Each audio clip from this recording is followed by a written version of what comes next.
Hello and welcome to episode 8 of Movies and Us. I'm TJ. And I'm Marcus. And this is the review show that reviews genre movies from the beginning sometimes. Sometimes. Yeah. Anyway, we're going into Superman 3, released in 1983. I didn't even notice that. 2 3s.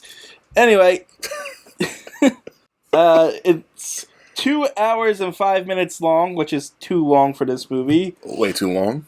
It had a $38 million budget, and from what I found, it's $59,950,000 worldwide, $60 million if you want to round up.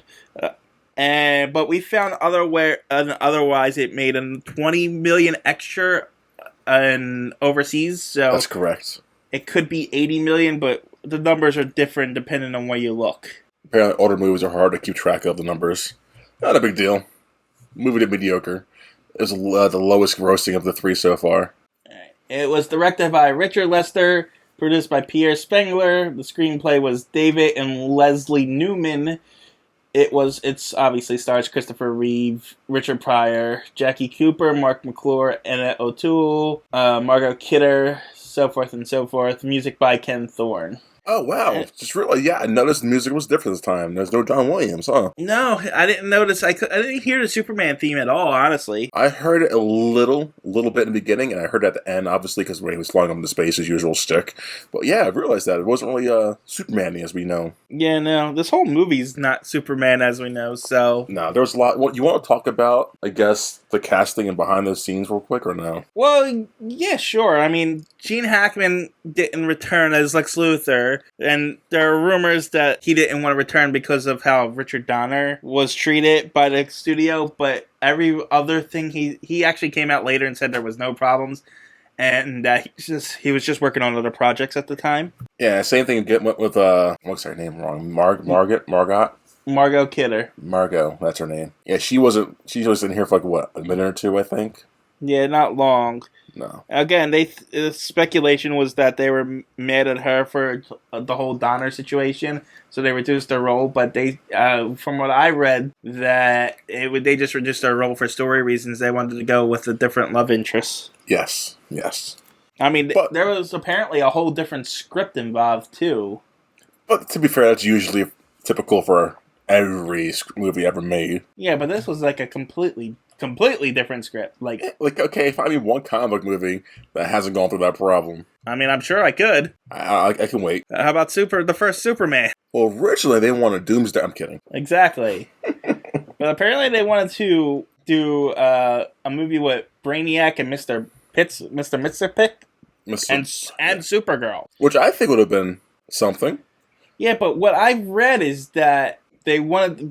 Brainiac was a surrogate father to Supergirl, but he eventually falls in love with her. Gross. Which is weird. But she didn't reciprocate his feelings and instead falls in love with Superman, her cousin. Gross. Well, yeah. Okay, in that version, was she been his cousin then or no? I don't know, but Supergirl's always his cousin in canon. True. So even if they say he's not, she's his cousin in canon. Movies go through multiple versions of scripts, like the Fantastic Four films and the Hulks and all that, so I'm not surprised by this. No, but that one was just weird, the way they wanted to go with it. Fair. Has that never been... has Brainiac ever been part of the lineage of Supergirl like that, or no, in the comics? I don't think he's ever been in love with her. Okay. But, I mean, there was a lot of weird comics in the 60s. Yes. And there might have even been comics where Supergirl was in love with Superman. So don't put that past comics either. So yeah, I don't like that. Don't like that at all. But I'm not as familiar with Superman as I am, say, Batman or someone like that. Like, I have not read all the early crazy stuff of Superman, so I really don't know. I would have to look it up. Well, to promote your other podcast real quick, you're currently reading Batman stuff, correct? Yeah. I do a podcast called Comics and Us, where we review all Batman and Detective Comics from the beginning, essentially, so... will you guys plan on start reading Superman stuff, or are you staying strictly with Detective Comics? Oh, no, we'll never be done with that. There's a million Batman comics. Okay. And we started in 1941. I think we're 40 episodes in. And no, we started in 1939, and we're 40 episodes in, and we're only in 1941. Jesus. So yeah, go pop over and listen to that show once you're done listening to us. Once we ever get to those reviews. You know, I what is it called when I promoted our podcast, the other podcast, the solo one, in the last episode? Yeah. Not realizing that episode's not going to be released anywhere near when I released that last episode. Oh, that's fascinating. Yeah, so we're promoting stuff now, but, these podcasts, who knows when they're going to be released? Well, you know what? These viewers can suck it and they can listen to it whenever it comes out. How about that? Should we move on now? I mean, yeah, we're like 7 minutes into this, so I might as well. All right. So we open in an unemployment office for Richard Pryor. Yeah. Richard Pryor's in this movie, guys. Yeah, I figured I'd let you talk. You like Richard Pryor. I do like him a lot. Great comedian. And he honestly, when I'm watching this movie, first time watching this course, he opened up in the movie. He seemed pretty dramatic. He seemed pretty, genuine. Let me ask you this. Yeah. What were your expectations for him in this movie? Honestly, because I've never seen this movie before in my life and barely knew anything about it, just seeing the cover, I thought he'd be dumb, buffoonish sidekick. And he was not any of that at all. I mean, he was buffoonish a little bit, but he was more on the evil side, if you want to call it. He was misguided side, I guess, right? Yeah, I mean, but he took up a lot of this movie. Yes, he did. It was pretty much his movie, essentially. I was going to mention it later, because I've written it down later in my notes, but this is 2 different movies in one. It feels like it should be a Richard Pryor comedy and a Superman movie. But the problem, though, if you say Richard Pryor comedy, is not really... His stuff is not funny at all to me. No, but you know what I mean? It's just a bad comedy movie starring Richard Pryor. Yes. And he's not really Richard Pryor in this. He's acting, I guess. Not a good actor. And this movie, he's good in other movies he's done. He could be playing the role they told him to play. That's very true. That's very, very true. I'm not trying to bash it because he wasn't bad in this. No, but the writing was bad. Yeah.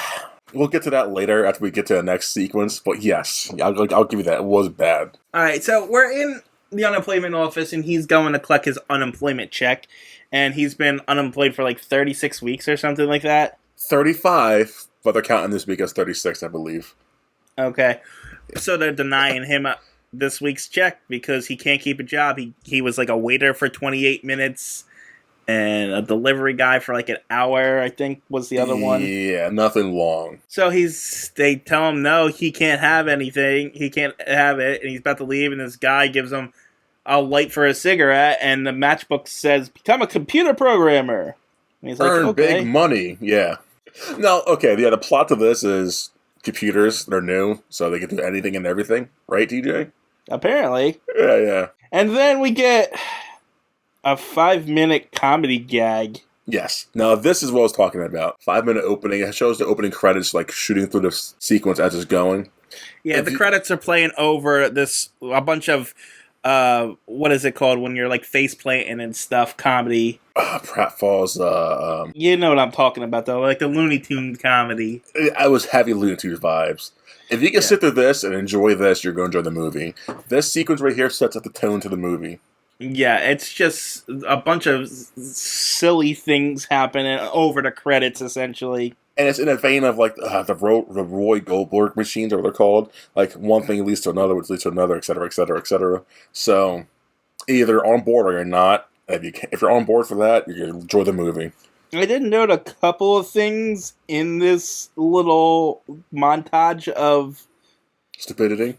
Yeah, the Penguin, since his Penguin's the antagonist one, I didn't know Penguin was in this movie. I saw that. He's got a little penguin army. Yep.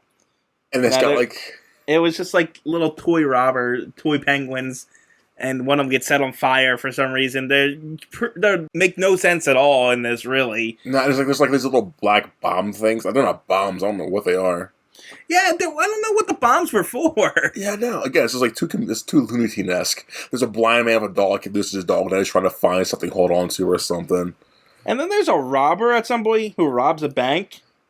Yeah. And Superman never stops him. No. Superman doesn't really Superman in this movie, honestly. I I think Christopher Reeve is the best part of this movie. Oh yeah, yes, he's always going to be the best part of any Superman movie. Honestly, I mean, when they focus on him, the movie's actually pretty good. it really is. Once you leave him, it falls really, really flat, and you just look at your watch. Okay, when are we getting this over with? And then in the comedy bit, some guy crouches over a fire hydrant, and then it's spraying up underneath the car, and somehow fills the car, and he's drowning. Yes. He can't get out of the car. I'm like, how? Roll down the window. How is it filling up? And if it can get in, it can fall back down. It makes no sense. Again, it's very Looney Tunes-esque, but it's like, it's well done. It's enjoyed. Let me guess at the way. I enjoyed the opening, so you know I'm going to enjoy this movie, obviously. TJ, did you enjoy this opening sequence of stupidity? I will say, when I first seen this movie, I did.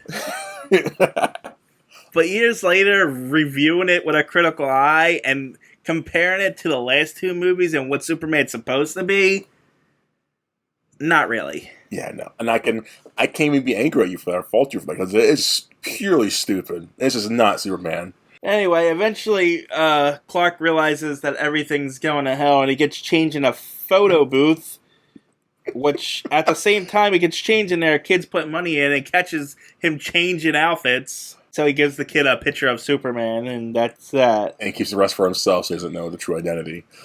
Yeah. I will give the movie this. This is the quickest we got a hero in it. It's 6 minutes in, and we get Superman. After the comedy bit, we see that Richard Pryor got a job as a computer programmer. Yeah, he's like a natural born no, not natural born killer. What's the term? He's a natural at it. He's a genius at it, yeah. He's a Vance. No, he's not that good. He's that good, I guess, over the course of this movie. But yeah, he's pressing the right buttons, knowing exactly what to press to get the movie Peter doing its thing. But you know what? What I found weird is they're only paying him $150 a week. I guess that's a lot in 1980. Yeah, I think it is, because later on, math-wise, he's... Spoiler, I guess. He steals $85,000. And I did the math on that, and $85,000 then to now is $226,000. So it's a good amount of money, 100 some odd, I would assume. Yeah, but he's acting like he's getting paid nothing. Yeah, from what he had doing previously, he should be happy. Not he should be happy, he should be happy, right? Right, I mean, he's getting paid decently after being unemployed for 36 weeks. Exactly. But no, that's not enough. He wants more money. Why are they taking the taxes out of his check and stuff? And that's like a little bit he does, like, tax for this, tax for that. I want money now, not later. It's not the Richard Pryor comedy you're used to. Honestly, seeing this movie, I think like any other comedian as Richard Pryor for his role would have probably done better. No, we go to the Daily Planet next. Yeah. We get a Jimmy. I wrote down my notes. Jimmy is he's a perv. Yeah, okay. He's a perv? Yeah, because his next sequence at Daily Planet, he went to an event and took pictures of something for someone, I guess, people. One picture of the main guy there, picture of his sister, and a picture of his mistress, but just not a picture of her, but like 50 pictures of her and her cleavage and all that. Oh, I didn't notice it because they mentioned something about being out of high school for a while, and Jimmy Olsen was like, "All my friends are still in high school." Yeah. So I was like, the jokes in this are stupid. Oh, they're 80s jokes, man. They're not even 80s jokes. They're just bad jokes. They definitely are. But yeah, and like they bring in a bingo machine and stuff. Oh, that bit was so stupid.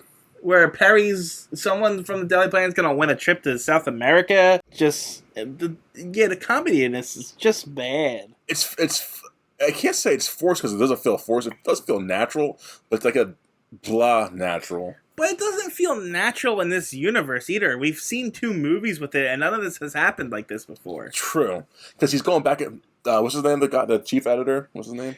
Perry White. Perry's going back from his desk to the bingo thing to pull the thing. He's too distracted, too busy. And like, why's this bingo lady here? Why is she trying to force him to do this now? He's obviously busy. Anyway, Margot Kidder's not in this movie. Yes, Margot Kidder's not in this movie, so Lois Lane's going on vacation to the Bermuda. Yes. But they don't tell her why. She's just going on vacation, right? Yeah, she just has a vacation. She shows Clark her little bikini and then runs away. But at the same time, Clark... Oh, sorry, I'm yawning right now. Let's just do that again. Oh, god damn. This movie's boring. At the same time, though, Clark's leaving as well, though, correct? He's going back to Smallville for his high school reunion. Yeah, I forgot to mention that. He wants to do a story on his high school reunion, and I guess the Daily Planet's like, okay, that sounds like a good story. It doesn't sound like a good story to me. Okay, before we keep going, how far is Smallville from? I think Smallville is like the suburb outside of Metropolis, if that makes sense. Okay, because then that makes more sense. Because like you said, this is not a good story. Why would a big city care about... Even then, why would a big city care about a little town? Right, but I think the idea is Smallville is that small town right outside the city so that Superman can just go from there to there, you know what I mean? With Superman, he can fly anywhere as quick as he wants. Yeah, but not when he was younger, when he was a kid, you know, going to college and stuff like that. So, He's you know, Superman. him growing up, him getting off the farm and going to the big city, which is right there, makes sense. I think that was the idea. That's fair. That's fair. So, after we set up where everyone at the Daily Planet is, Richard Pryor is back in his computer job, and he is told that about how half a cent is just lying around of everybody's check. Yeah, neither the person whose check it is doesn't go to them, nor does it go to the company they're working for. It just floats around in air, and it's nothing. And so that gives Richard Pryor, because I don't remember his name in this. It's August, I just saw it, August Gorman. Yeah, Richard Pryor. Richard Pryor has this scheme, and he's going to try and steal all the half cents. Which is a good scheme. It sounds great on paper, right? I've seen this story told 1,000 times. Well, yeah.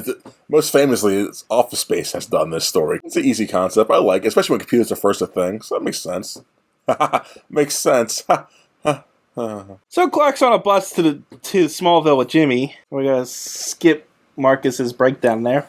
Well, hold on. Before we go further, I know computers are new and everything at this point, at this age, I guess. But he does it on his own personal computer with his own name. It should be easy to track, right? Well, he did it in the office computer. Yeah, but his one, he stationed that. You would think it's easy to track, but again, it's 1984. And it's hard to... You don't know what they were able to track where back then, you know? Yeah, because retros, like, obviously 2020 something, we know how computers work and how easy they are to backtrack and back, whatever it's called. So, Clark and Jimmy are on their way to Smallville on a bus, but there's a chemical plant fire. Yeah. So during this fire, they obviously leave. That bus stops, and they want to investigate, being reporters of the r/Superman from Jimmy. Superman walks through a police car. Well, here's the thing. What? Jimmy wants to stop and get pictures. So he's going to try and sneak in and ask Clark to distract everybody. So Jimmy runs past the cop who just watches him go into the chemical plant. And then Clark sees that, he jumps in a cop's car and then gets changed. In the back seat, then he walks out the other side, Superman, while there's a cop in the front seat.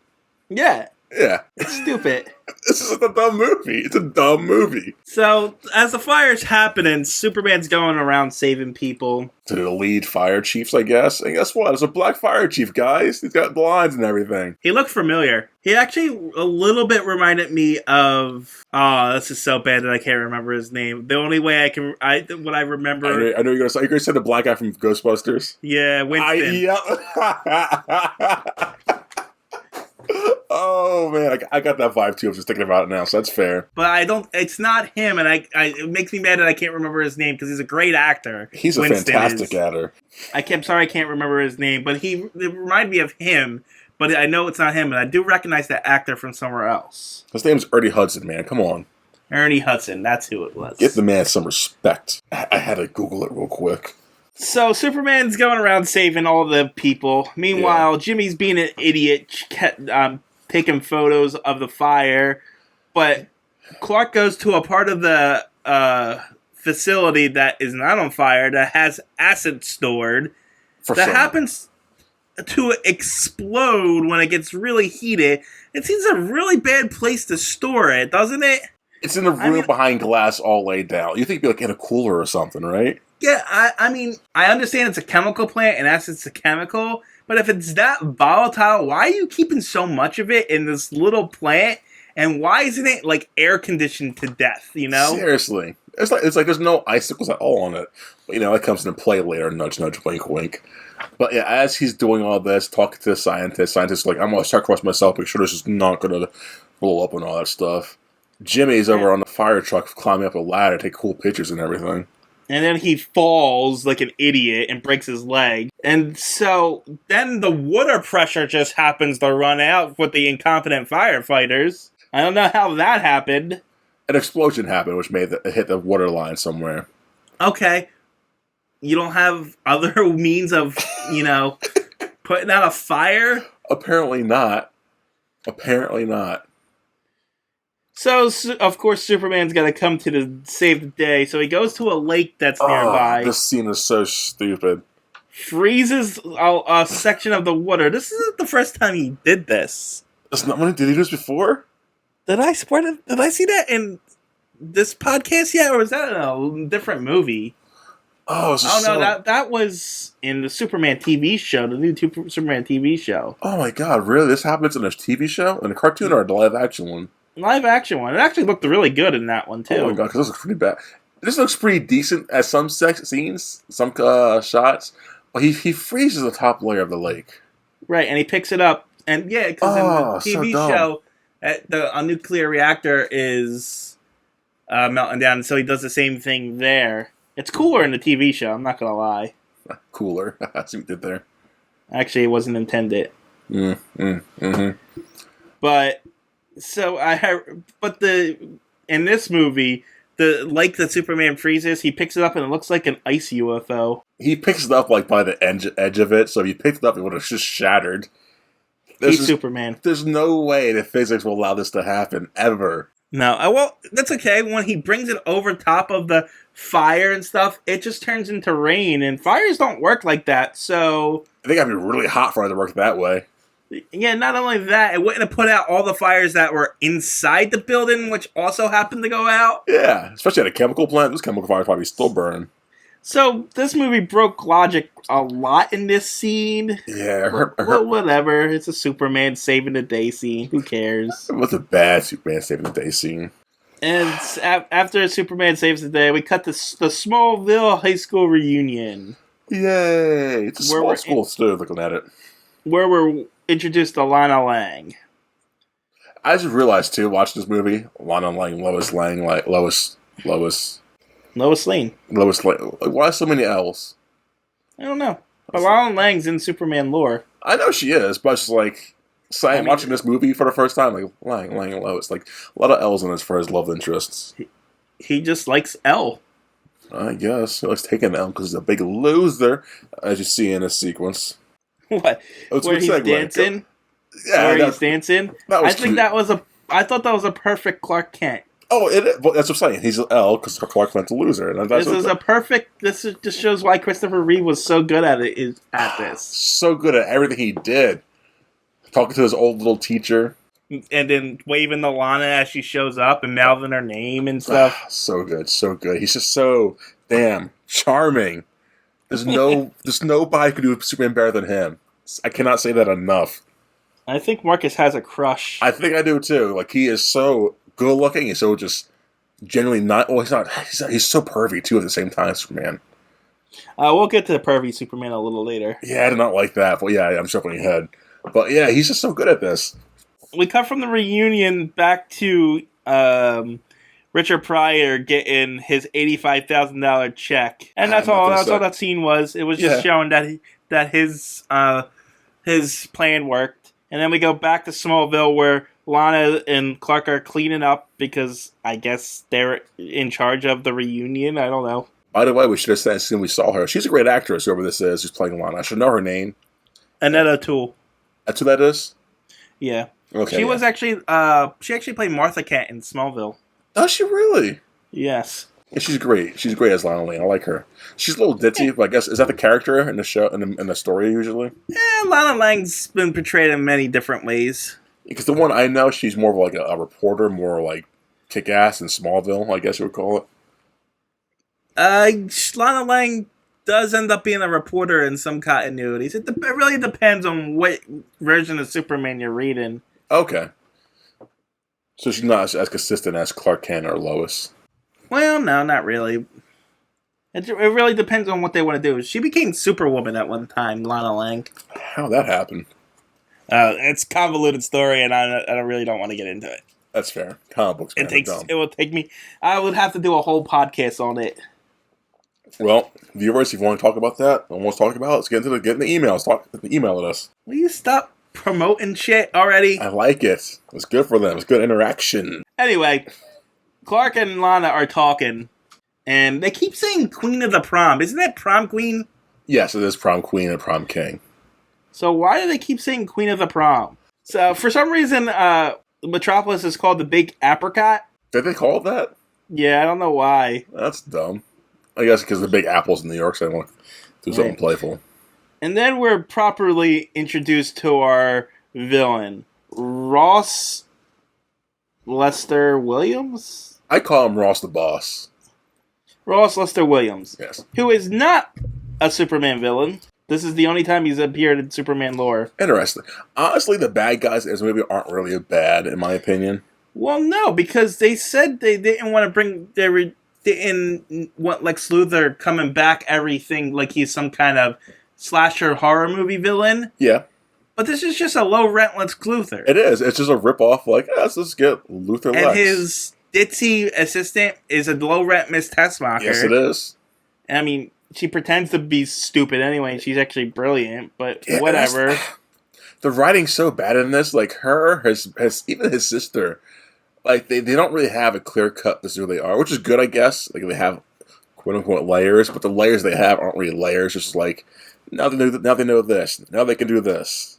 Stop explaining. It's weird. It's bad. And so the villain's is being informed that, $85,000 has been, they say embezzled, but they explained that the half cent wasn't used by anybody, so it really wasn't embezzled. Yeah, no, it's missing, but they shouldn't care because, like you said, right? They didn't use it.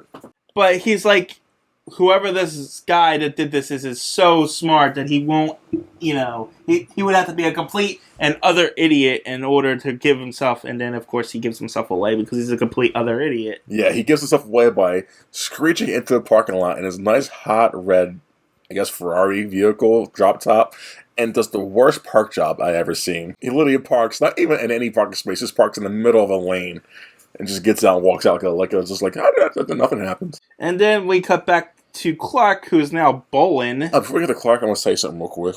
This villain's, is it the office, I guess? Yeah, that's his office. Yeah, that's his office. First off, it's huge. Second off, it is nice. I like the aesthetic in his office. Lex Luthor had a nice office, too, if you remember. He did, the one in the Central Station? Yeah. I loved that.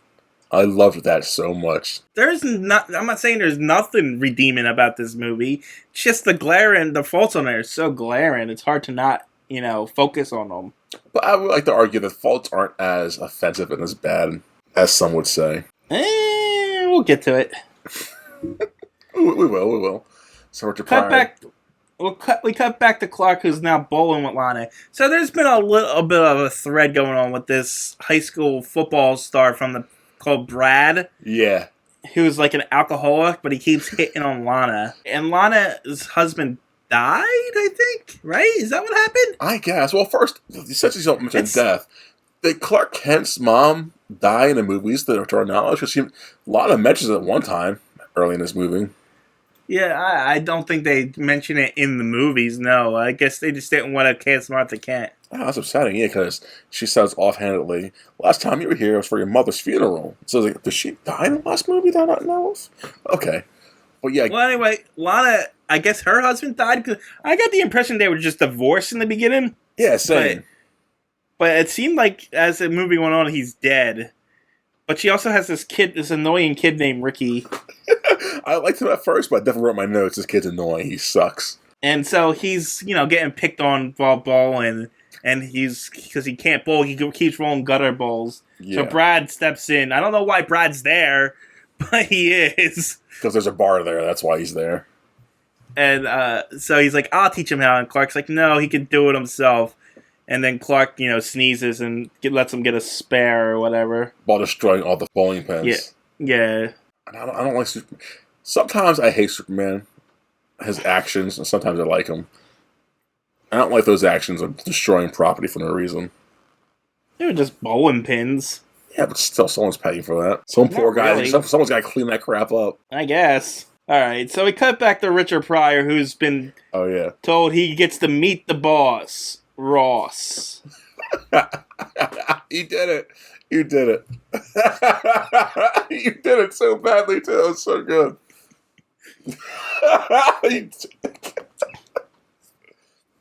Okay. What was that, TJ? I don't know. I've been off. I've been off since for the last week, I think. Really? Well, alright, so I wasn't going to bring this up in this podcast, but in the last podcast I did is the comic one. So in that, so we have Bruce Wayne and Dick Grayson as that's who they are. So when they're not in costume, I call them Bruce Wayne and Dick Grayson. And at one point, Bruce goes and gets his ward, and I say, so Bruce gets Dick. And I said it with as straight as possible, not intention, and then it just broke the entire podcast. And I've been off ever since then. I don't know why. Because you're trying to make sure you don't do something like that again. Mr. Boss Ross over here. So Ross wants Richard Pryor to hit some buttons so that he can take over a satellite and turn it into a weather machine. This is like the classic supervillain. Didn't the first Captain America have a weather machine at one point? It did. No, they had the vibrator, and I think it had a weather machine. I'm pretty sure. Yeah, I don't remember, but I know the weather machine is overused. To death. But I guess the 80s it wasn't, so. Right. But, you know, Richard Pryor is like, alright, this is how we gotta do it. We gotta get in somewhere small where no one will notice anything.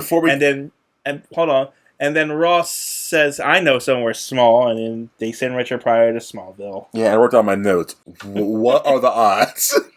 What in the world? Like, of all the cities and all the towns, with this man's wealth, why would you go to Smallville? Okay, before we get to that, he wants to do the weather machine gig just because he wants to rule the coffee game. Oh, right. All these other countries bent to their knees. He's like, yeah, whatever, you can have to control the coffee. All but Colombia, right? Was it Colombia? It was Colombia. Yeah. He's doing this for coffee, guys.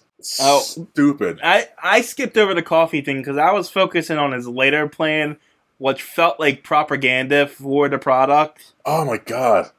So yes. And I got a story about the other podcast with that too. Oh my god. So there's two moments in this movie I laughed out loud for unintentional reasons, but we'll get to them. So yeah. So they send Richard Pryor to Smallville, but meanwhile, Clark and Lana and Ricky are going on a picnic. It's a cute little thing. Cute nice little picnic they're going on. I have my first note on it is they're picnicking in like knee-high grass. Do you picnic in grass that tall? No. It was the worst situation. There are snakes and field mice in that grass. Why are you going to that unkept grass? Yeah, it didn't seem like a good picnic spot to me. I mean, I haven't been to picnics in a long time, but, you know... There's at least a bench somewhere or, mowed grass. Right. So, I don't know. They're talking and having their little romantic thing while Ricky's off playing with his dog. And then I wrote Timmy's down a well because he just disappears. Yeah. Because the dog's whining and Timmy's missing. And they don't show you what happens to it. They don't show you how the kid did the thing that he got himself hurt. He got himself knocked out. How? So he's laying by a rock with like a little fake blood on his head. What did he trip on? I don't know, but Lana's distracted by the oil leak in her car. Clark runs fast and his magic suit appears on him because that's back again. That's been in every movie, just the suit appearing on him. Now, this way, I could definitely argue he's so fast he changed out of it. Yeah, but it just, it materialized. I know. I'm trying to give this movie some credit, man. Why? Because I kind of enjoyed it. But while he's rushing to Tim, or what's his name? Richie? Ricky. Dumbass. Why he's rushing to this kid is because not only is he knocked out, but apparently they're whatever the farm term is for getting the crop up. Yeah, I couldn't remember what the name of the machines were. No, There's 3 of them. And then Superman swoops down and stops it, and then looks at the poor driver like this is your fault. Yeah. Like he didn't know he was there. It's the stupid kid's fault. First off, the way he stopped him, he pretty much destroyed the machinery by just holding it in place. That's not his people's living, and those things are not cheap to fix. Yeah, no. This kid's not worth... No, he's worth that much money, I guess. But, so Clark, or Superman, brings Ricky back to his mom, and then they're like, hey, Clark, look, it's Superman. But Clark was in a tunnel bringing out a dog. Yeah, as a disguise. Go ahead. I thought it was cute, though. Like, when he was doing this, he had his Smallville sweater wrapped around his neck. And it was like the Superman cape, essentially. Right. What I did like is when they brought up Superman, Clark's like, oh, Superman again? Everybody likes Superman. Clark really hates Superman. Yeah, I like that. In the past movies, every time Lois brought him up to Clark, it was like, oh, God, Superman again with this guy. Yeah. Which you would think at this point he was just like, he's just an actor. Do you think he actually gets tired of people? No, it's definitely an act. Oh, okay. Because he mentioned several times throughout this movie, yeah, me and Superman are really close. We talk all the time. Oh, okay. That's fair. Yeah. So Richard Pryor shows up at Brad's work and says he needs to install something and shows Brad a bunch of alcohol. Like, how would you know this guy's an alcoholic? I don't know. Maybe he did research. He's Richard Pryor. How do you know this man will be down to drink that much alcohol? Well, to be fair, apparently this is one of Ross's businesses or something that they sent. They sent him here, so he probably works for him. That would make sense. And so he probably knows based on that. Okay, that's a fair point. Because the only reason why he didn't go there officially is because they don't want anyone knowing Richard Pryor is involved with this with him. Yeah. So it can't be led back to him.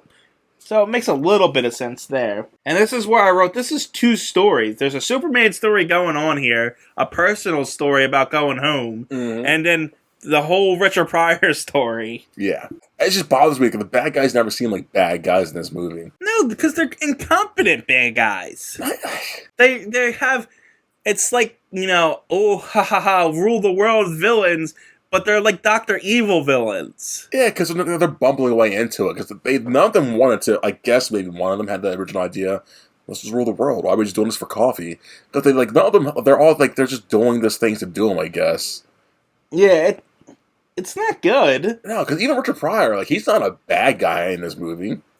Well, he is. Then he kind of turns at the end. That's the thing, the heel turns are so, really? Well, anyway, he needs to infiltrate this computer, but, he's got to put the keys in at the same time. So it's this whole comedy bit that happens with him trying to get the keys on to turn on the computer. And I don't think computers work like that, but okay. Not computers, why? That's like nuclear level computers. This is just a business, right? So why do you need... Well, it's so he can get in and access a satellite. I guess that makes sense if you want to access a satellite. It should not have been that easy to get into this room, then. It should be more security than this one dude. That's true, too, but whatever. He gets into the computer, and then chaos ensues. He, ATM, keeps giving out money. One guy gets a $176,000 check from Bloomingdale's for some reason. And then, puts grapefruit in his wife's face because comedy. Spousal abuse. And then another one, the one I kind of enjoyed, I didn't laugh at, I was like, okay, it's something I've never seen. The crosswalk thing with the cars and people. Yeah, well, the crosswalk kept flashing back and forth. Yeah. And then the crosswalk, people on the crosswalk start fighting each other. Yeah, that's what I liked. The lights. It was stupid, but it was okay. Again, this movie is pure stupidity. Cannot emphasize that enough. And then we cut to Colombia. Oh, and it's raining on their wedding day because it's ironic. I'm sorry. That's a bad joke. That was a bad joke. That was a stupid joke. I hate that song too, by the way. Wait, that's a song? Yeah, ironic. What song? Rain on the wedding day. I forget her name. You don't know that song? It was a popular song in the 90s. No, sing it to me, or at least hum it to me or something. I'm not singing anything. Anyway. No. I need to know this now, TJ. The song is called Ironic, and there's not a single ironic thing in it. Maybe it's just a metaphor of like how she feels towards that person or something. No, that she's just using the wrong ironic wrong. That's fair. That's fair. By the way, there's a running... like one of the lines is it's rains on your wedding day. No, that's not ironic. That's coincidental. Now, if she always wished for a perfect day and that it wouldn't rain on her wedding day, then that would be ironic. But just rain on the wedding day is coincidental. Or just bad planning. Or bad planning. Sorry, that was a weird tangent. There's a running gag in this movie, apparently, of a couple winning up from the bingo thing earlier. A couple won a trip to Colombia, and I guess they ended up here at someone's wedding because... Well, no, they were in Colombia, and, they see a local wedding, and they just happen to stop in, local wedding, let's go take a look. That's a weird thing to do. I mean, it's in an open church. I guess anybody could walk in. That seems intrusive as hell to me, honestly. They're in, a village, so what else are they going to do? Just go to someone... whatever, whatever. At least they didn't barge into someone's house. They barged into the biggest house of all, the house of God, TJ. Yeah, okay.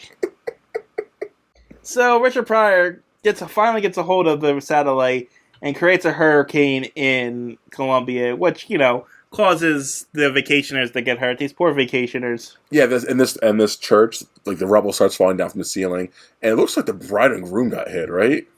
And the pastor to preach, whatever we'll call them. Yeah. Some people get hurt in just this temple alone.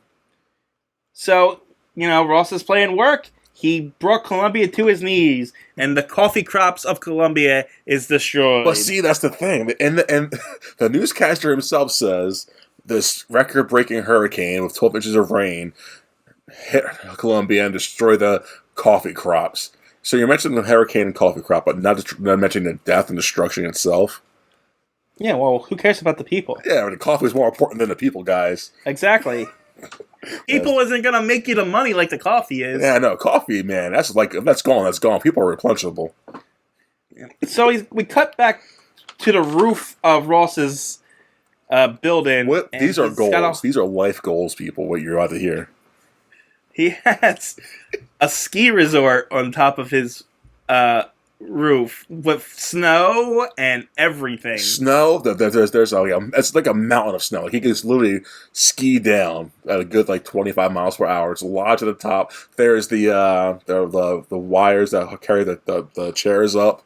There's trees. Lots of evergreens everywhere. Pure ski resort. Resort. Not result. I'm sorry. I'm amazed by the results of this thing. Yeah. I didn't see the appeal. Why not? Because that's such a big, as the kids say, flex. That's so unnecessary. One, I've never been skiing. Well, neither have I. Two, I don't want to go skiing because I don't want to fall on my ass and just get hurt all the time. So you're no fun. Yeah, you're right. That's why I do a review show on Superman. So while they're all celebrating on top of their ski resort, but then Richard Pryor comes in and says it's not my fault. Superman came in and saved Colombia. It was a bigger skit than that, but that's the gist of it, and it went on too long. Superman comes in, he fights the tornado by inverting it itself. What else does he do? He does something. He dries it all off by blowing away all the water everywhere. Apparently, and he inverts the tornado. That's so dumb. It's so stupid. But he saves Colombia. Yeah. Yeah. And then Richard Pryor skis off the top of the building, falls to his death, and the movie. Oh, God, I wish it was that simple. No. He gets on the skis for some reason and starts skiing down the hill. And for some reason, there's no safety rails or whatever. So he just pushes through. No, there's safety rails. He goes through the safety rail. So dumb. And then he goes down this 100-foot drop. Hundreds of feet down. And then it slopes at one point, and so he lands on there with the skis and skis off the rest and then lands on the concrete. At 2 points, he should have at least broke his legs, but he was falling at terminal velocity. Oh my God. He should be dead. The slope he landed on was glass, so he should either... Oh, God, so dumb. He just walks away like, oh, that was weird, guys. Anyway, so Ross wants to kill Superman to get him out of the way. And they know that Superman's weak to Kryptonite, but for some reason they have to find out where Krypton is to figure out what Kryptonite is made of, I guess? Well, what I got from that was they got to find out where it was to to understand and project which way the pieces are flying, possibly.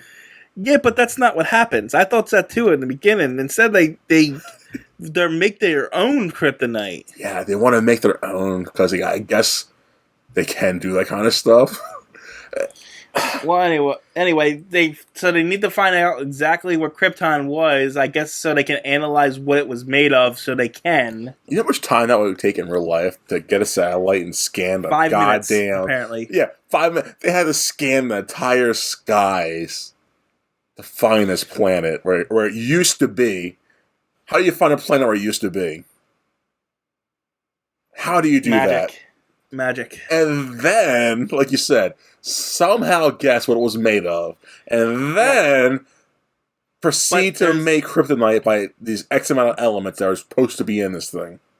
But they don't know what one of the ingredients is. And we get our product placement for the movie for Camel cigarettes. I love it. I love it.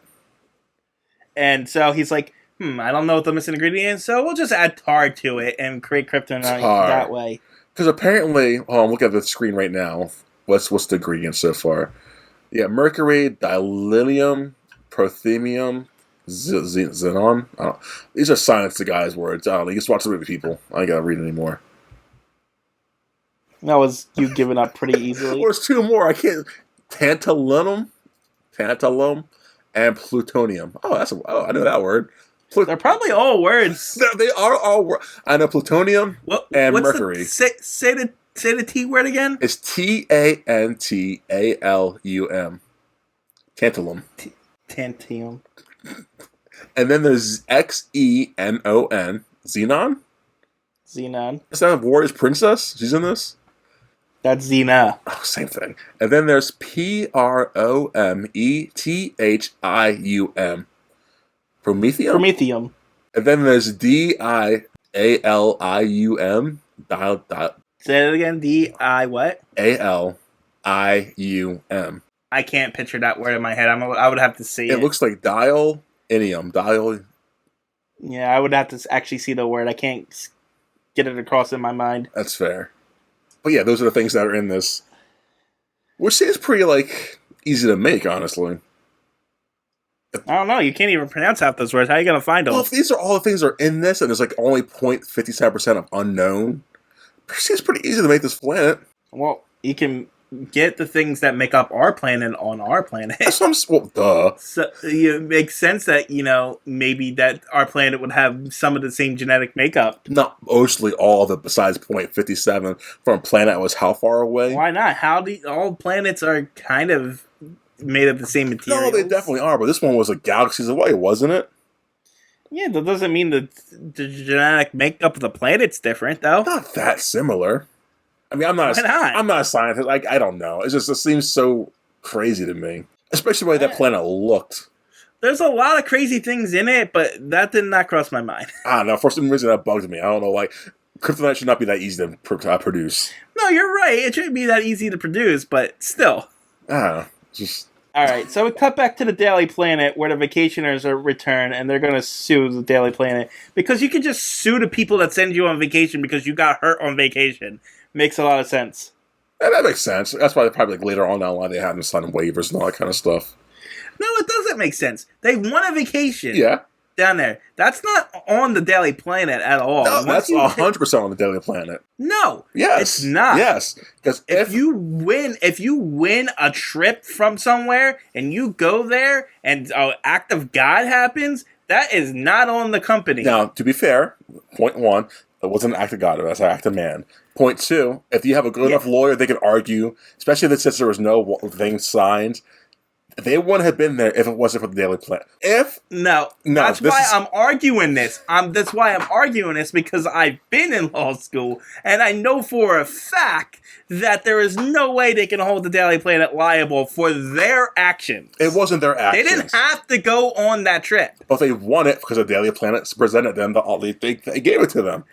The Daily Planet gave them plane tickets. Yes. To Colombia. Yes. What they did in Colombia, they didn't have to go to that part of Colombia. They didn't have to do any of the things that they did. But Daily Planet put in motion these events to happen. No, they didn't. Yes, they did. They offered the damn...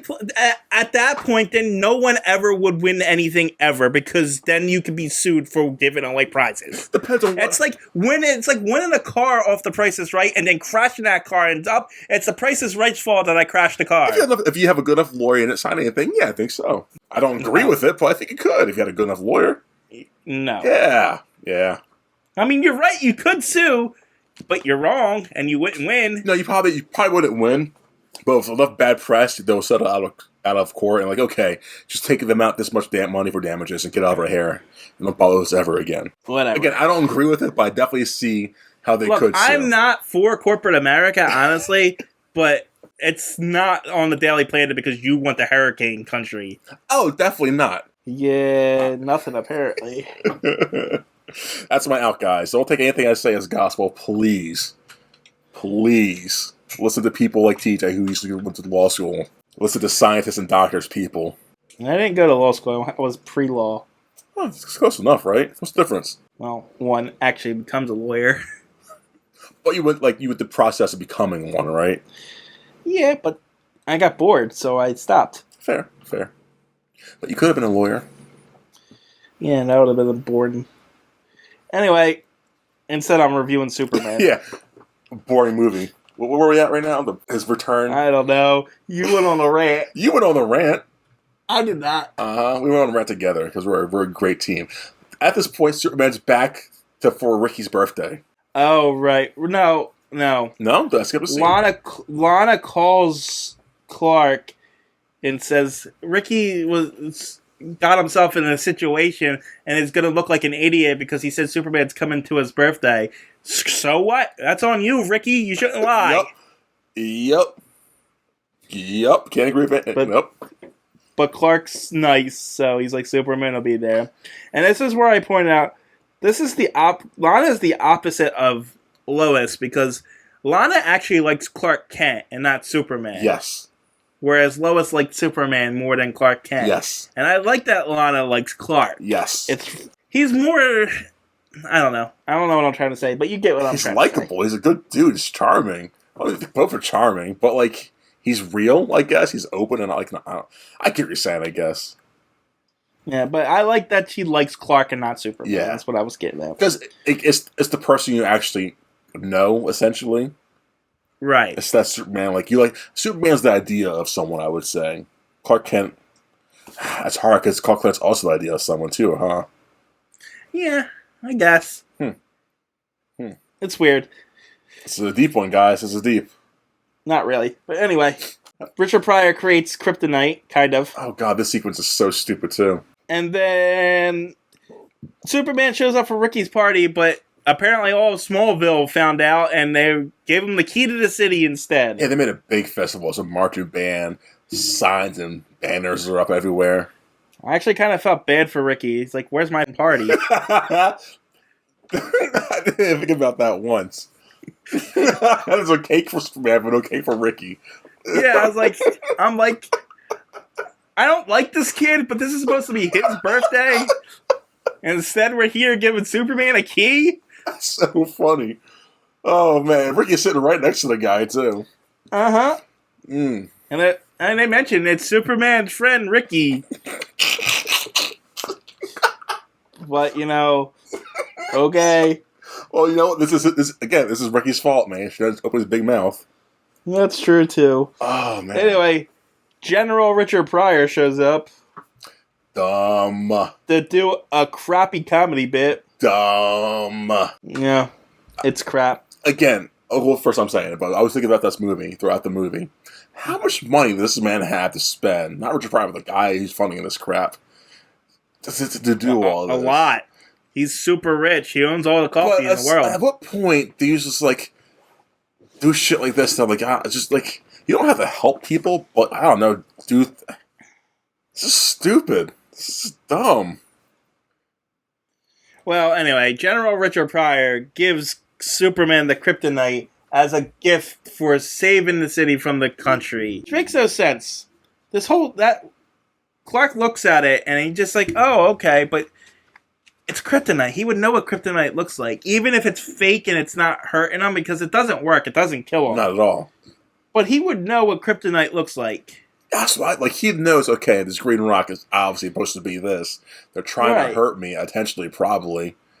Exactly. He just takes it and says, oh, this is nice, thanks. He sits down with it, examines it, and that's it, right?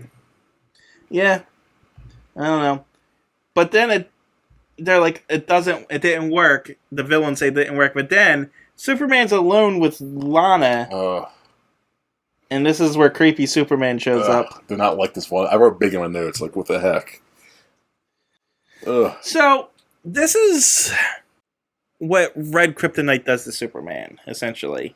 Okay. It switches his personality and takes away his inhibitions and stuff. And kind of turns him evil. But it's supposed to be red Kryptonite. Okay. And not tar green Kryptonite. Tar green. I remember knowing there's like so many types of Kryptonite, correct? Yeah. So, I mean, this is what it's supposed to do, and I think that's the story to go for, but they didn't do a good job of it. No. But Lana gets a phone call saying there's a wreck and they need Superman help, but Superman's like, I got time. I'm alone with a pretty girl here. Let's, and it's super creepy. It's very it's very awful. But Christopher Reeve is a good actor. He switches on a dime. That's like, again, I cannot praise him enough. Whatever he does as Superman and Clark Kent, as good, bad, predatorial, or Boy Scouty, he does it so well. But, because he's, being a creep, he's late to save the car. And they're like, where were you a minute ago? Which is kind of messed up. Yeah. It's like, I'm Superman, and how many things I say, I'm sorry I can't be everywhere at once. I know that's the point. He was late, and, something's wrong. But still, that was kind of a jerk move. I'm glad you picked up on that, too, because realistically, how many disasters and incidents have he not gotten to? He can't be everywhere. No matter how super this man is, he cannot be everywhere. And granted, no one died in that accident, right? They all were saved. As far as I saw. Yeah, the only thing that happened was the truck fell over. But this is the start of evil Superman. The emo Peter Parker Superman. Not really. No, not at all. That was bad. This was actually decent. I liked him as this way, actually. Yeah, I mean, it showed a darker side of him. Yeah, he wasn't murderous or anything like that. Yeah. So he's going around. He straightens out the Tower of Pisa. That's the bit. Oh my goodness, DJ. I laughed. I don't know why, but I laughed so hard. I laughed too because the green screen was so bad. Yes. With the Tower of Pisa in the background and the stupid vendor. Yes. The little merchant has his own little Tower of Pisa's miniatures. He's wearing a T-shirt that says Pisa. Like this is my livelihood, guys. And he has all the towers are leaning. Yes. So Superman comes and straightens it out, and he destroys all of his things. That's the dumbest thing ever. First of all, why would he go his way to straighten that out? It's so stupid. So Ross is moving on for coffee, and he wants to control all the oil in the world. We also get more insight that his. I guess his girlfriend. No, the stupid girlfriend. Oh, the blondie. Is actually super smart. But that's neither here nor there. But apparently, he's going to have Richard Pryor divert all of the oil tankers to the middle of the Atlantic because they're all robots and people don't actually man those ships. It makes no sense. You can send all the reports you want, but it's not going to divert all of the country's oil rigs to the center of the ocean. Because it's not like they're run by government companies. They're run by companies, aren't they? I believe so. Or they have their private businesses. They don't have to listen to you. No, especially it all says go to specific coordinates and just wait for further orders. And that's it. Right, and it's like it's portrayed as if all the government's controlling all the oil, but I don't think it works that way. No, I won't think so. But he also stops all the oil pumps in the world too, so that people can't get oil. Oh no, not the oil, because we can't survive without oil. I won't. Because this is where we got propaganda for oil. Yeah. That's all I can say about this movie. Right, the world's going insane because they don't have their oil. People are beating each other up. Fighting at the gas pumps, crashing each other's cars.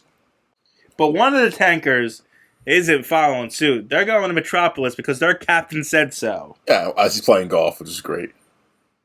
Yeah. It's really... You sound so like, what's going on? It's because it's stupid and convoluted to a comic standpoint, like the really silly comic standpoint. You know what I'm saying? Oh, I totally get it. Totally. It's just such a departure from at least the other two movies were like somewhat grounded. Yes. Yeah. This is campy, tongue-in-cheek, like, ugh. While they're doing this, they cut to a scene of the Olympic runner. Oh, yeah. This is dumb, too. It's just so dumb. Where they're about to light the Olympic torch, but then evil Superman blows out the torch before he can set the fire. And it just lingers on the shot of this runner. It's like, okay. Well, first off, Superman is just hanging around by some lights, not even doing anything. Like, why is he even here? So, Richard Pryor's fed up with this. He wants something in return for all the help he's given him. He's not going to fall for all the threats he's been getting from Ross that he's going to send him to jail for embezzling the $85,000. So what he wants is a supercomputer that can do anything, and he's going to build it. And then Ross is like, okay, sure. Yeah. Meanwhile, at the Statue of Liberty... Oh my god, yeah. This blonde... What's the name? Blondie? We'll call her Blondie. She's at the... Dimwit. What? Dimwit girl. Yeah, she's at the top. Not at the top, but she's like sitting on the crown of the Statue of Liberty. And then Superman shows up and says, don't expect me to save you. I don't save anybody anymore.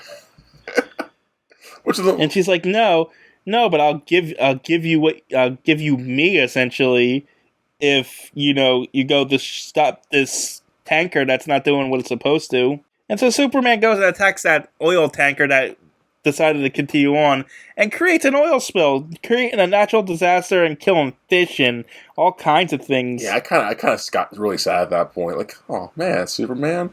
Yeah, Superman was really evil. Yeah, really hurt the environment with it too. Oh, to note that Superman's outfit has gotten darker. Like, it's not the black suit we know, but the red isn't as red. It's more like a burgundy, I guess. No, and if you notice, his hair is kind of gray. Yeah, too. I like even that. His face and stuff, you can tell there's a clear difference in him. Yeah, he's got the 5 o'clock shadow going on and everything. He's a rough guy now, guys. So Superman destroys a tanker so he can get laid. Yeah, and that's always been the theme with Superman. Like, he is a whole horn dog in these movies, I feel. Like, he does a lot for women. Yeah, but no, he actually destroys that tanker. Yes. He goes back to the girl, and they cut away. Yes. And he has a one-night stand, I guess. Yep, and that comes back later. Yes, it does. And then Lana's being harassed by Bride on the phone. And so she's done with Smallville. She's moving to Metropolis. And so she moves. And then we cut into a scene. What does she do in this movie? What's her job in this movie? To be Superman's love interest. Okay. They never mentioned how much more. Her actual job? Yeah. She's a secretary. Oh, really? Yeah, they say it. Okay, I was not paying attention to this movie. I was watching it. Then we cut to a really funny scene where Superman's in a bar drinking. Oh, you enjoyed this scene? I thought it was stupid. Oh, it's pure stupid. He's just in there.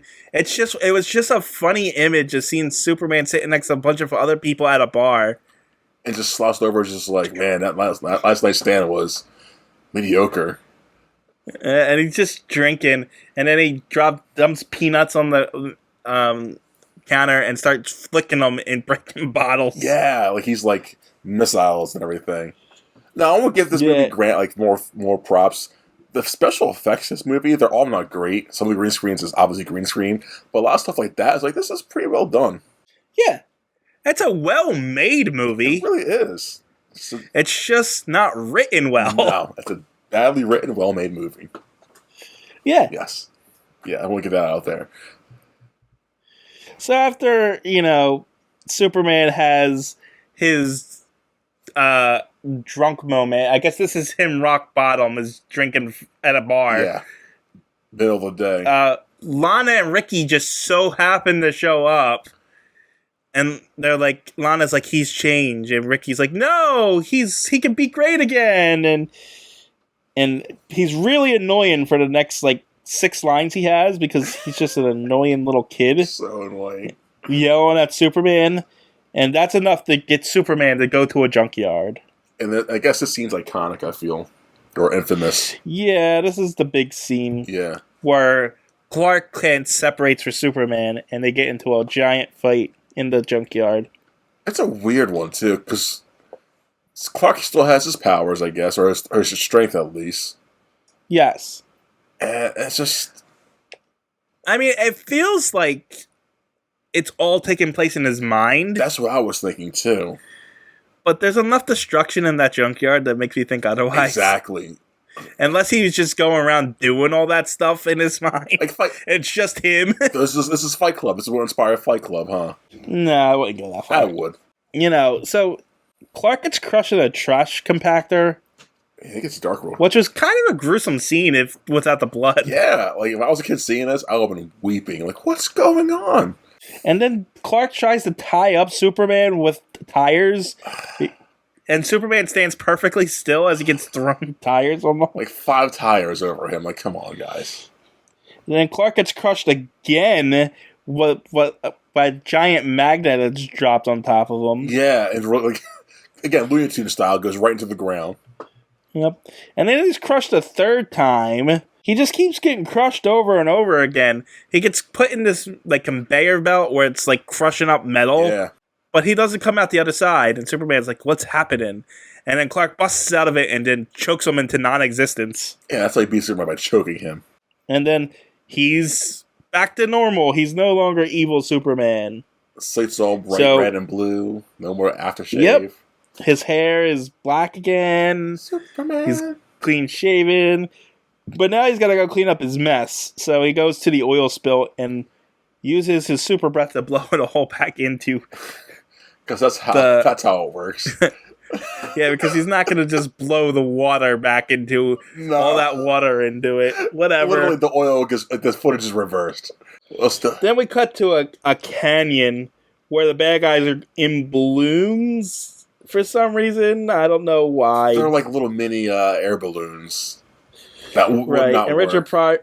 Richard Pryor says, I'm not getting on that balloon. I'm going to take the donkey down. This shows that he's afraid of flying. He's like, yeah, I'd rather take a donkey than a damn weather balloon. I don't know how he knew who was bad and where they were. Well, because he shows back up at his one night stand place, which doesn't make sense because apparently he doesn't remember the night before. But he shows back up there, and a video shows of this bad guy's sister saying, "This is where we are. Come find us." Oh, that one night stand was at the villain's pet house? At the ski lodge. Oh, I thought it was somewhere else. Oh. Nope, it was at the ski lodge. Stupid. And why would they tell them where they're at anyways? Because they have the supercomputer that knows everyone's weakness and can destroy them now, apparently. But why bring him there? To kill him. But why? If he doesn't know where you're at, why bring him to you where you're at? That's stupid. Because he keeps messing up your plans. Let him mess your plans if he's not going to find where you're at. You don't know how to be a super villain. It's so dumb. It's so stupid. But a great scene comes out of it, so let's keep talking about it. So, they finally built the supercomputer, so they used the balloons to get down all but Richard Pryor, and then the Dipwint, the sister, and Ross used the supercomputer as Superman's flying towards them, and they shoot missiles at Superman in a canyon. And they initiate exterior defense mode. So Ross is playing a video game trying to shoot the missiles at this guy. He's not being... It's a video game. Well, it is a legit video game. I read that Atari actually created that for Oh, I'm so glad they did. Because it looks bad. It looks boring and bad. Superman gets through the missiles, obviously. I mean, he gets blown up by a giant missile that knocks him out briefly. But sorry, I gotta describe this game more. It's literally Superman flying and it just shoots the missile exploding around him. Every time the missile explodes around him, you see 100 points, 500 points, 1,000 points. Like, really? This is the defense system going with? It's actually a better graphic Atari game. Yes. If you ever played an Atari game. Yes. It's a 1970, 1980 Atari game. It's got a score on there, too. Rockets left, 3, 2. Oh, there's a score on it. I didn't see it. At the end, when the foot fires, the last rocket says game over. So, As Superman got knocked out, Richard Pryor finally shows up at the supercomputer, and he's like very dubious about what the plan is. And then Superman shows up, and he's a jerk because the one night stand lady says, "Hi, honey," and he's like, "I don't know you." And she's like, "But we had that one night." And he's like, "I'm sorry, that wasn't me." Well, does that make him a jerk? Yeah. Why? Because he doesn't even acknowledge it. He's like, "That's not me. Sorry, nothing happened. You don't exist." That's fair, I think. Like he doesn't remember her. Apparently he does, because he remembered where her house was. Okay, yeah, he's an asshole. You're right. Because that's why I said it makes sense if he doesn't remember her, because he shows up at her house, which leads to them coming here. So either he remembers and he's being a dick, or he doesn't remember and he just so happened to know where the villain's hideout was all the time, and he should have went there and stopped them in the beginning. Okay, TJ, you're thinking too hard about this movie. You're right, though. You're right. They couldn't make kryptonite earlier, but apparently this machine can create kryptonite because it's got a kryptonite ray. Before it shoots this dumb ray, it shoots something else. It shoots an invisible force field thing. A visible shield. Yeah, it's just a plastic bubble around Superman. The plastic reminded me of a product back in the day, that really flimsy plastic. Which one? I don't remember what it's called, but it's like a really flimsy plastic that you can peel apart really easily. Yeah. Yes. It was bad. And they're trying to suffocate him, apparently, in it. And he just uses his eye rays to get out of it. That's dumb. But anyway, the kryptonite ray gets turned on, and they're about to kill Superman, but Richard Pryor turns off the machine and saves Superman. But oh no, the computer becomes sentient and starts feeding itself. What? Yeah. Again, computers in the 80s, they didn't know what they did, so they did everything, apparently. I don't think computers work that way. I think it needs power. I don't think it can just turn itself back on, but okay. So Richard Pryor picks up a fire axe and destroys the supercomputer. A random fire axe, too, just hanging around. Yeah, apparently that is a thing for fires. Because I've been reading a lot of I've been reviewing 1940s Batman comics, and every time he's on a ship, he finds a fire axe just hanging around. I can understand if a door or something, but there's no doors here, so why does he need an axe? I don't know. How's it going to fight a fire? I don't know. I don't get it either, but apparently fire axes are important for some reason. And why is that like the one health and one safety code they follow on making a supercomputer? I don't know. It's there so Richard Pryor can axe the machine and stop the kryptonite ray. And he says, "Let me ask you a question." Like, come on, guys. But then the supercomputer gets mad and throws Richard Pryor into a wall, throws the dimwit into a wall. It turns the villain's sister into an android. Cyborg. Yeah, like what? It sucks her in, apparently. Like, just coats her with... No, you're wrong. If you ever watch Dragon Ball Z, they're androids. Well, androids don't have organic material.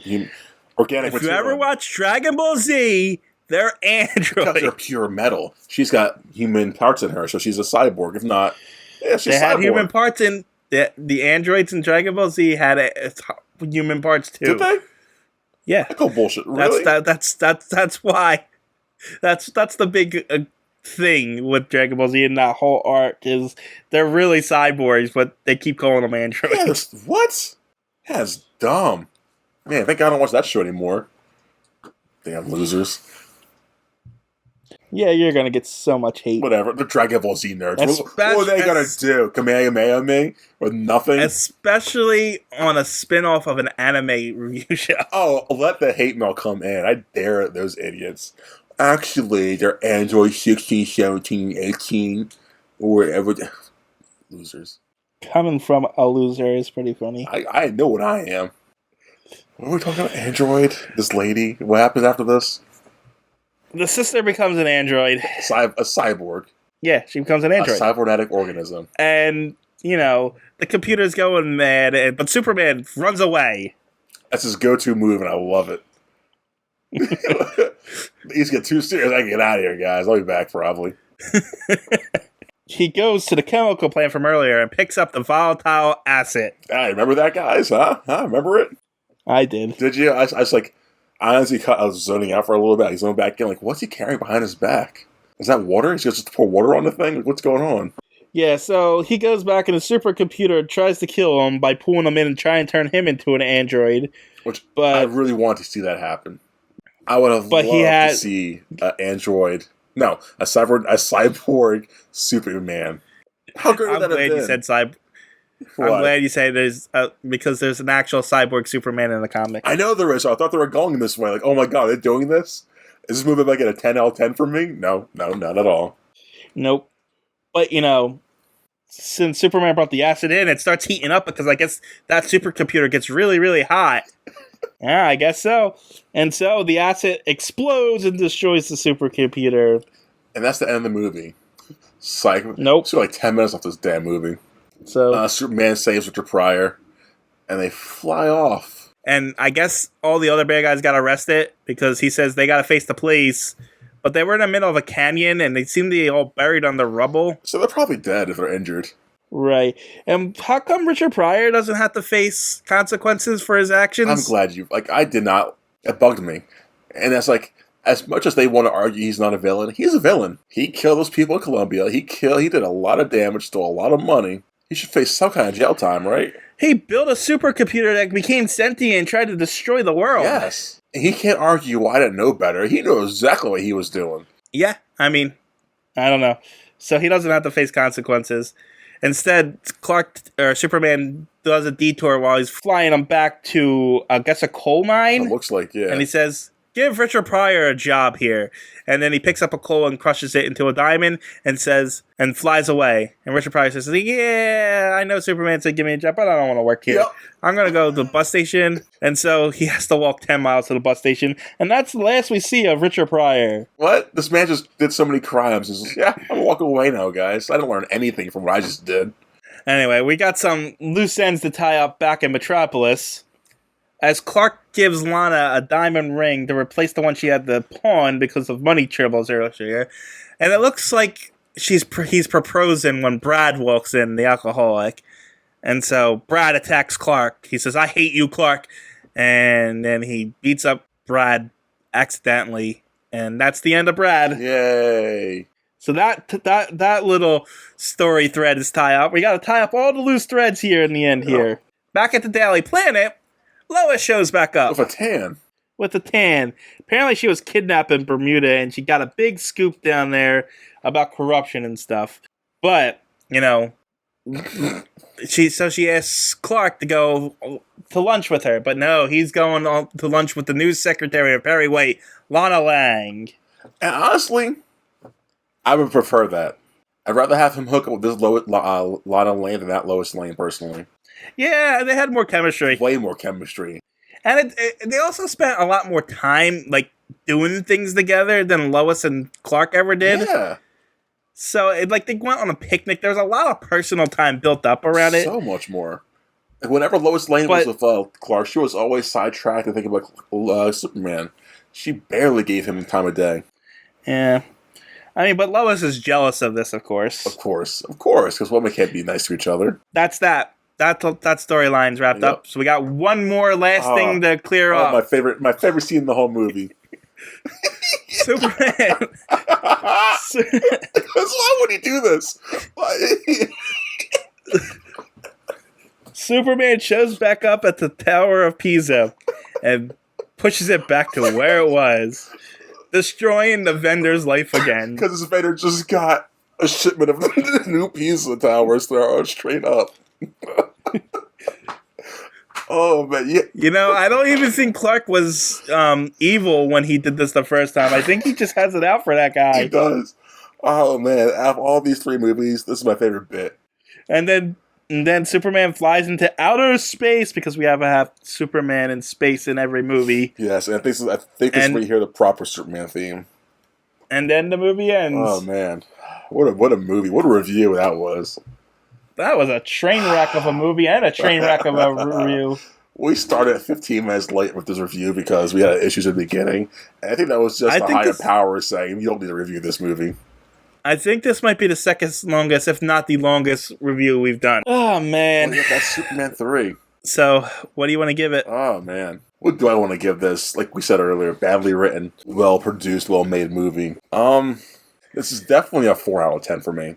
Like, it's just below average. 5 is average, so it's just below that for me. I think the good stuff balances out the bad stuff. Yeah. It did feel long, but it does feel like a completely average movie to me for a 5. Yeah, and that's fair. It's definitely an average movie. But to be fair, I gave the other 2 movies 7. I think you gave Superman 2 a 6. Yeah. So you going lower would make sense. Yeah, no, yeah. Yeah, so this is definitely a 5 for me. Yeah. And my 4 is not like an angry 4. It's a 4. It's just what it is what it is. It's a movie. Don't go out to seeing this movie. Just see it. You might enjoy it, maybe not. It doesn't matter what they think anyway. They're idiots. I know. I hate the viewers. And you Dragon Ball Z nerds out there will get angry at me. Whatever. Idiots.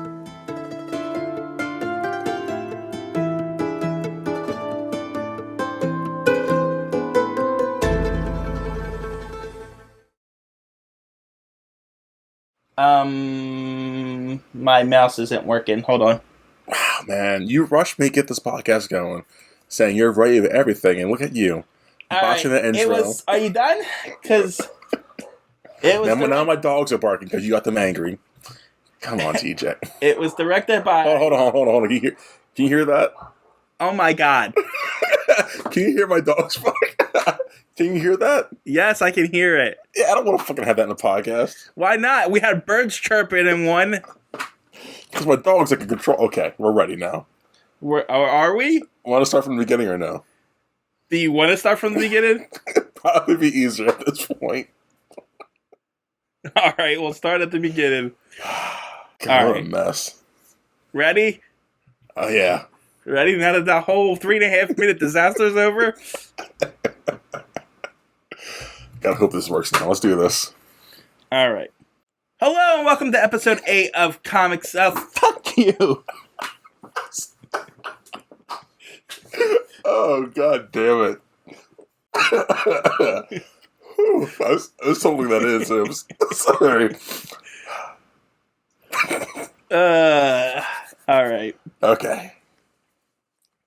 Take 3. Take 3.